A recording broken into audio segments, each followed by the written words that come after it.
Because every time I watch an Elvis movie now, I just feel like I'm watching the same story. And it's not because it is the same story. I feel like I'm watching the same story because it feels like nobody else is going somewhere it hasn't gone before. So the question is, does the movie need to be there? Does the story need to be told? Hi, I'm Teresa. Welcome to Cocoon Cast, where we deep dive into movies and discuss all things cinema. Hi, I'm Rebecca. Today we will be discussing the new movie, Priscilla. Let's get started. Priscilla has been pining for her life back home in Texas, where she can be a normal freshman, when a chance encounter with a stranger leads her to meet Elvis Presley. Elvis soon falls for Priscilla as hard as she's falling for him. But with the unique pressures of his lifestyle come unique challenges which Priscilla is unprepared for. Will she crumble under the pressure and lose everything she wants, or will she endure against the odds? Rebecca, you were really excited that Sofia Coppola had such a hand in this movie. I love Sofia. I'm not afraid to say it. Sofia is one of the first directors that I really took the time to immerse myself in their filmography. Marie Antoinette is one of my favorite movies, if not my favorite movie from her, so I was really excited to see how she would take the approaches that she's learned since then and apply them to Priscilla Presley. Priscilla Presley is arguably the Jackie Kennedy of modern rock and roll. No, I agree with that. And to talk a little bit more about Sofia Coppola, she directed the movie. She co-wrote the movie. No, actually, she didn't co-write. She wrote it this entirely, the screenplay. And she also produced it. So she had quite a hand in this. She really wanted this movie to be made. This movie is caked over with Sofia Coppola's signature style, from the color choices, from the way things are framed, even some of the way the characters talk scream Sofia Coppola. Which is great if you're a big fan. And I'm a fan, but I don't think I'm as big of a fan as you. Not because I don't like her as much. It's just I'm not as familiar. And you were talking about the Marie Antoinette, and you were excited about this movie.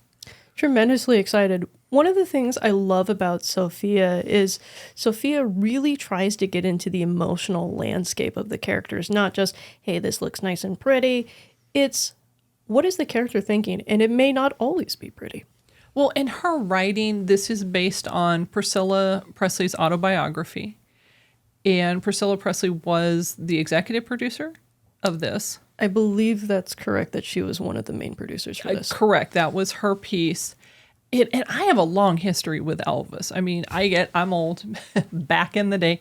But I grew up listening to Elvis music. We had this great record player when my brother and I were kids. And my parents were pretty hilarious because we had, all the records. We had 45, 33, back in the day, the big albums. And my parents were so cool because they would say, any of the records we have, you can listen to them. And my brother and I literally would play Elvis music. We'd dance around. I remember one of the first 45s that I remember looking at, because my brother was older, so he got to play with the record player and I get to point and which songs I wanted to listen to. And I laughed because there was, I think it was Hound Dog, my mom's, like her first 45, and it was, an Elvis one. And literally in pink nail polish, it said 16. She was 16 and she loved Elvis, and my dad even loved Elvis even more. I seem to remember there was a particular story about you and going to an Elvis concert. Okay, so there is actually that story. I remember, so Elvis died in 78 and I was 8. And of course, growing up with Elvis music and loved my dad. And my dad said, hey, Elvis is coming to town. And I'm like, oh, Elvis is coming to town. And I thought for sure my dad would take my mom. My dad said, do you want to go? And I said, I so want to go. The problem of it is my aunt, my mom's sister, I guess loved Elvis more. And my dad said, well, I'm going to take your aunt and her and I will go. And I laugh because he goes, well, next time Elvis comes back, I promise I'll take you. Okay, Elvis died shortly after that. Awkward. But I laugh too because we had the family album. I think I've talked about it in Cocoon Cast before. We had the White Album. The White Album is our family album. And my dad had his little Kodak and he was taking pictures of Elvis. So you see big stage, this little speck. I don't know how far back they were. This is a university university stadium where they ended up playing basketball and everything. So somewhere Elvis is between the basketball hoops and he's, performing little Elvis with the little guitar. And there's like this little speck with the dark hair and the white suit. And my dad's like, that's Elvis. So clearly, I'm an Elvis fan. I was excited, and I was also excited because I'll be honest, Priscilla Presley's perspective or her story, I'm not as familiar with. And last year, Austin Butler's Academy Award movie, the Elvis movie, we had seen that one. The Baz Luhrmann adaptation, yeah. Correct. And so that was his perspective, and it was all about him. This one was really all about Priscilla. I was pleasantly surprised about that because I was expecting Elvis to steal the show in this way. Correct. But to have it balanced, where you see a little bit of Elvis, but you see more how he's reacting to Priscilla. Everything is a choice that Priscilla is making in some ways. Well, and the movie's correctly named Priscilla. It is her perspective. I found it fascinating because the movie starts with Priscilla in high school, kind of a moody teen, just kind of, bopping around. And pretty quickly, she meets Elvis. She's in Germany. She's in high school, her idol, and that's where the movie starts. And the movie ends as they're going through a divorce. So about a 6-year period. It's a really small segment of her life. It's deceptively short, this movie, in some ways. It feels like it was almost like 2 to 3 years in some ways. Well, and I don't know if I was expecting the whole lifespan of Priscilla, who's obviously still alive. But I actually appreciated that it didn't feel overly ambitious, but I don't want to minimize. This was a huge period for Priscilla. She has her daughter, she's married, she moves. And things about Elvis it truly is. It's a longer movie, but there were little nuggets in the movie, meaning, some of the things we know, he was going into some of the Eastern religion. There were some parts around his family. There were some parts about his manager, Colonel Tom Parker. There were some dynamics within their relationship around the control aspect, birth of his daughter, early drug use, although I don't think I don't think any of it was really like glamorized or say, hey, this is really great, but I don't think it was too vilified either. I didn't think this movie was as raw as it could have been. That was my big complaint, was the genuine, you use the phrase nuggets. Sure. That I did enjoy in this movie were so sparse and in between. I was really disappointed. It just felt like match cut to parallel this, match cut to parallel that. And I'd be interested to see if our cinema community would comment below. Does it feel like Elvis, when you think of Elvis now and you remember him, does it feel like it's just paralleling each other? Does it feel like it's just building on moments that we know have already existed? Because every time I watch an Elvis movie now, I just feel like I'm watching the same story. And it's not because it is the same story. I feel like I'm watching the same story because it feels like nobody else is going somewhere it hasn't gone before. Well, and you would think, or I would think maybe, that Priscilla Presley would offer a different narrative, meaning she's married to him, she had been with him from the time she was much younger, and it didn't. I agree with that. It felt like it was telling the same story. And as you said, and if that's the story, that's the story. So the question is, does the movie need to be there? Does the story need to be told? And yeah, I think the challenge for me is it didn't feel like it hit the right notes because, as you said, it was telling the same story. And as you also said, if it's the same story, is it told in a way that we need to hear it or we want to hear it? Obviously, Elvis has such a strong draw. Well, and so does Priscilla. Absolutely. Priscilla is an icon in her own right, not just for her marriage to Elvis, but also for many acting roles as well. Well, and she's moved on considerably from Elvis. To her credit, it's like you said, that's not her only claim to fame. That was her introduction into this world. But she has made something. She's in her late 70s at this point, and she has done quite a bit. I find her compelling and interesting. And this season in her life, I found it also interesting. However, the movie felt very long to me. I felt really bored. I felt like this could have been a short film just purely because, again, the repetition and just the focus on certain scenes. I felt like it could have been trimmed down a little bit more. This movie is about an hour and 50 minutes. Correct. I would say maybe this would be better as an hour and 20-minute movie. Well, and I think that's a good point, that the repetition was, and I don't know why the repetition needed to be there. I can understand, hey, I'm going to say it, maybe I'll say it one more time to make sure you got it. But it felt as if it was said, restated, small nugget, restated. I can't tell you the nuggets. I can tell you some of the ones I talked about earlier, but I can't tell you the reason for the repetition. I can guess the reason for the repetition is to hammer home certain points to the audience. I will give them props for this choice. They did not use any actual Elvis music, and I thought that was a really smart choice, because then you're going to be distracted with what's the performance like from Elvis. Well, and that's a fair piece, and that is interesting to me, because my understanding, they were not given permission to use Elvis music. So it wasn't an entirely creative decision. It was, I'm sorry, we're not going to let you use that. But that was interesting to me, because Priscilla, to my knowledge, is chairwoman of Elvis Presley Enterprises. I'm not sure if she currently is. I know at one point she was. The other part that stood out to me was the actors and actresses that played Priscilla and Elvis.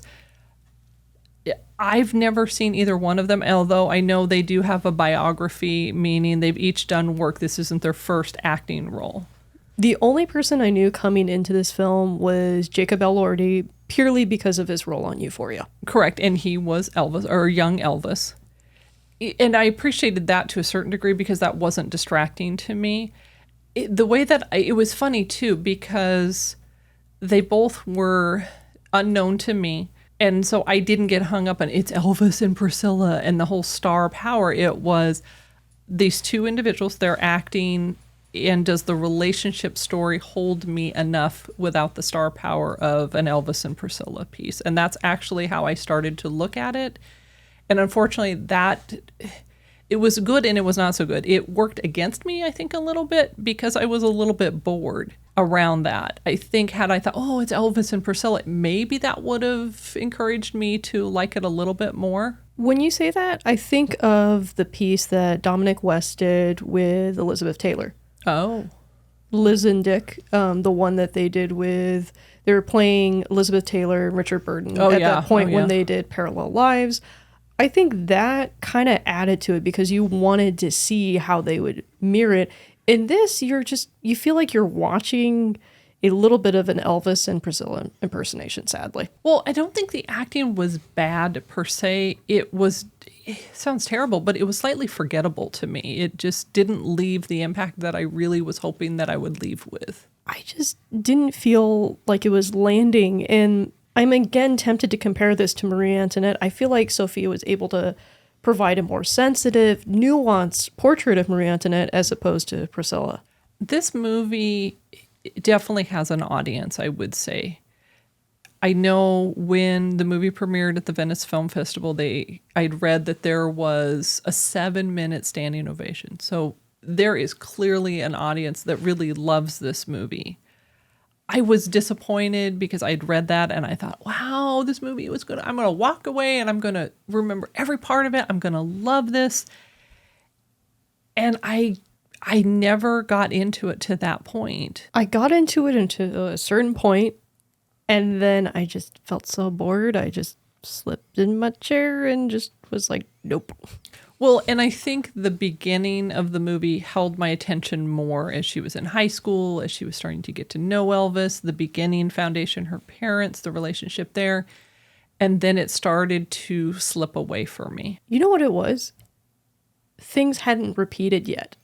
Sofia was repeating a lot of that's a great point. Similar scenes, similar cuts. The whole movie felt like a series of bookends. And I appreciate that from a symmetrical perspective, but when you're sitting down just trying to enjoy a movie from a complete picture, not just a cinematography perspective or a dialogue perspective, I get bored.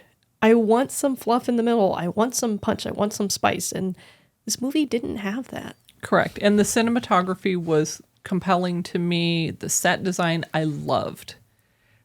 There were elements for me to really enjoy However, as you said, as a whole, it didn't come together for me.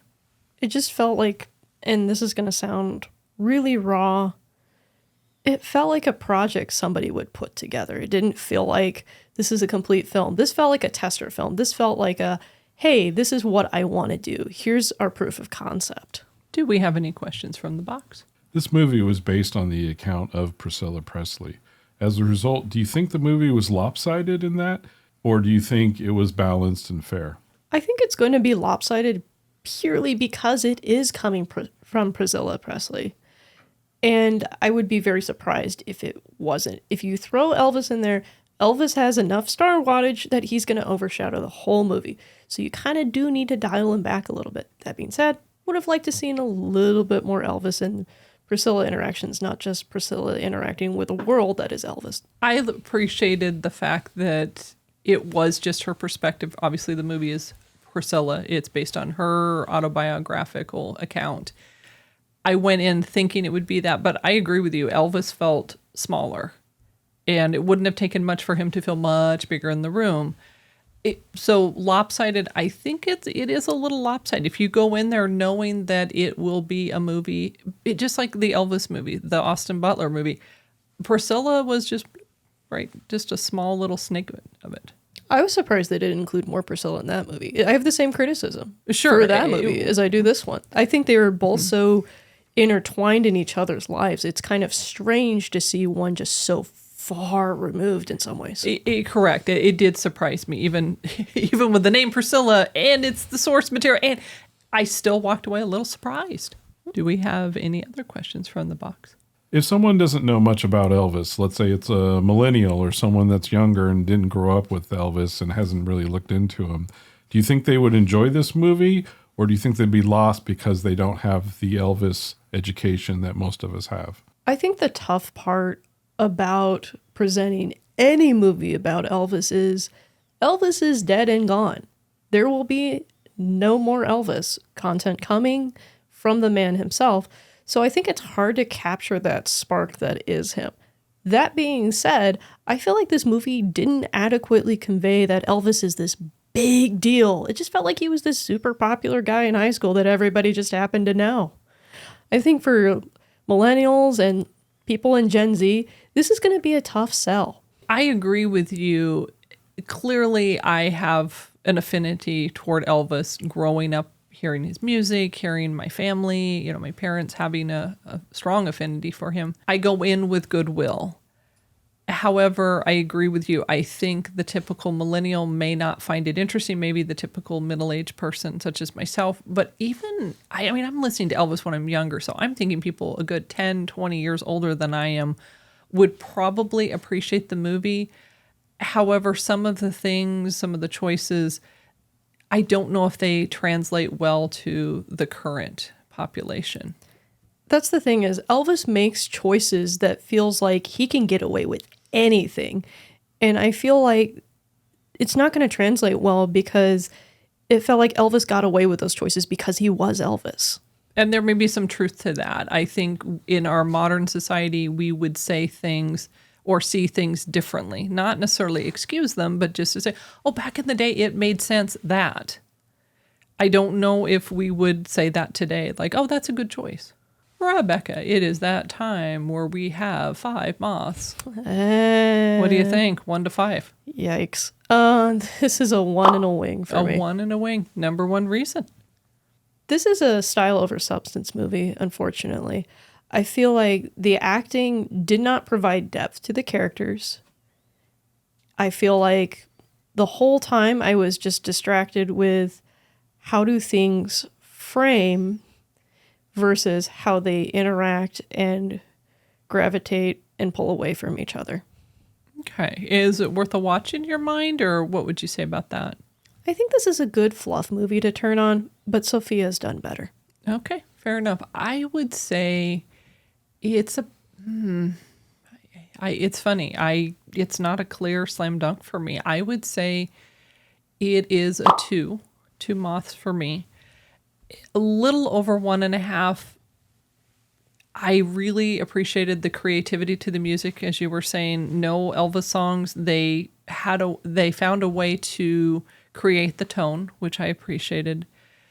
The screenplay, it was fairly smooth to me. It wasn't overly compelling, but it was fairly smooth. The acting, in my mind, wasn't poor in the respect where I'm like, cringe, cringe, cringe. It just wasn't. It was semi-forgettable to me, unfortunately. But as you said, the cinematography was good, the set design. I appreciated all of those things. However, in my mind, is it worth a watch? If you like Elvis Presley, if you're interested, if you want to hear Priscilla's perspective, I think this would be a movie that would give you some nuggets. It would give you some understanding. However, as you said, it doesn't go into such a great depth where you're like, oh, I know everything that's happening. I feel it. It's, oh, that's interesting. Oh. And the fact that it's from her perspective, I actually appreciate that. So this isn't from the tabloids, or this isn't from source material that's questionable or not in the trenches with Elvis. That I appreciated. I believe that would qualify for a 2 moth rating for me. Thanks for joining us. We're always excited to create experiences to bring our cinema community together. Watch the notifications for a review of the new movie, The Marvels. Then come back to the channel this weekend for our weekly show, Movies and More, where we will have more movie reviews, the latest Hollywood news, and commentary snark meant to amuse. Please remember to like, subscribe, and to share our channel. If you enjoyed this movie review, you might click the link to check out a review of Anatomy of a Fall, or click the other link to watch last week's show, where we reviewed The Nightmare Before Christmas. Remember, cinema community movies are better together. Thanks for watching. See you in the next review.